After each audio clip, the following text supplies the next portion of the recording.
Hello, I'm Gino Fransman from the Center for Teaching, Learning and Media, or CTLM, here at Nelson Mandela University.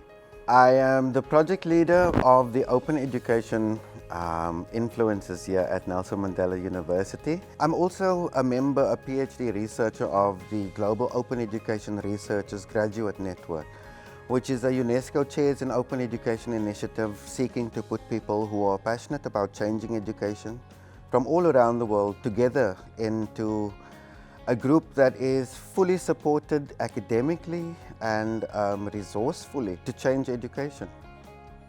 Open education refers to a movement where the belief is that things created for learning, for teaching, should be freely available to everyone, not hidden behind walls. This includes items like textbooks that are written by groups of people called open textbooks and released freely online, which benefits students and has huge cost implications as well. I feel open education is important for myself personally because I was a struggling student, and the cost of textbooks was something that made me need to actually make some judgments about whether or not I would buy textbooks for certain courses. This meant that it was more difficult to be in that course, to get the work done, and just to be like everyone else. Our project here at Nelson Mandela is called Open Education Influencers, or hashtag #OpenEdInfluencers. The project started, I think, because of my passion for open education that I brought with me from other places that I've worked before. Being at Nelson Mandela University has seen the emergence of a humanizing pedagogy into our consciousness. It somehow synergizes very well with open education in that a humanizing pedagogy seeks to look at the entire person as being inside of the educational process. The ideals of open education also fit in nicely with, I think, the intentions of Fees Must Fall, where students were protesting in South Africa about lack of access to resources, lack of access to good quality education. Open education influences try to increase awareness of open education resources at the institution by providing workshops to students where they speak about different types of open educational resources. They also conduct research into student experiences of textbooks and also investigate alternatives to currently used textbooks.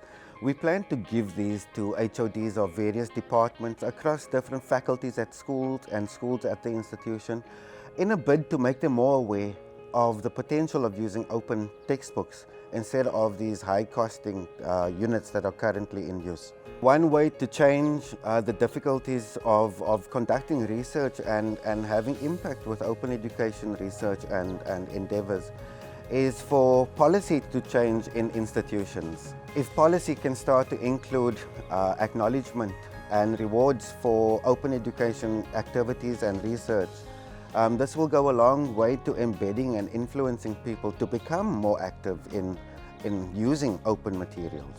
So I will be representing Nelson Mandela University at the Slovenia meeting, presenting our concept and our revised design for the project, where we've taken Ubuntu to add onto the CARE framework, so now turning it into the UK framework for facilitators and advocates of open education.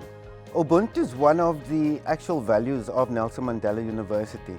So once again, it brings synergies with the university, with the institutional vision for transforming the curriculum, with a humanizing pedagogy, as well as with the ideals and implications of open education.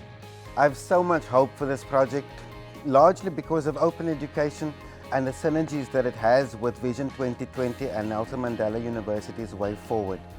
I have large hopes for the Open Ed influencers. I think they've done an amazing job of becoming novice researchers in a very, very demanding requirement to participate in a global initiative to try and change education, to influence the Sustainable Development Goals. I find that this is a huge breath of fresh air into curriculum redesign and an opportunity for all of us to grow.